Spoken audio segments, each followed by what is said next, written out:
Another slow start on the road means the Indiana Hoosiers are out of bowl contention. Head coach Kevin Wilson credited this mostly to the inability to run the ball against the number 3 ranked Ohio State Buckeyes. But stats were all look a little close except for the scoreboard, and that's the one that counts. And the real difference, their ability to run the ball and our inability to run the ball. Created some stops, gave us great field position all day, and I really don't know what was going on because we got in the score zone, we got in the 2-yard line, 4-yard line, and we just couldn't punch it in. For 2 weeks in a row, we kind of started off slow, and the lead was 14-0, 21-0, and with something like that, you really can't establish a running game when you have to play catch-up. So it's difficult to even start a running game when you have to play catch-up from the beginning. So as an offense, we need to come out, score, and not have to be put in this position every week.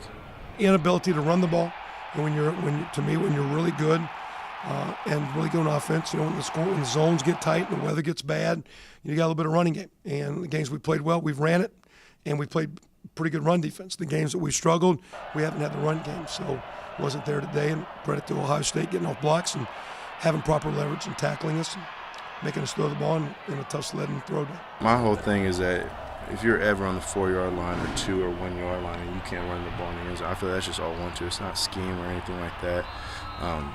That's me versus you. We're gonna run it down your throat. I mean, it's the 1-yard line, so.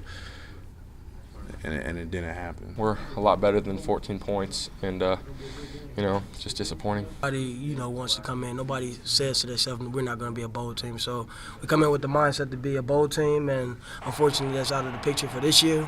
But we still have a bucket ahead of us, and that's a big rivalry, probably the biggest rivalry that I know of as far as a player, and I'm part of that tradition. So tomorrow we're going to come out with the mindset to take a bucket home for the first time in 4 years. Although their hopes for a bowl have been dashed, the Hoosiers have one last goal, bringing the bucket back to Bloomington. From Ohio Stadium, I'm Josie Janavicius at US TV Sports.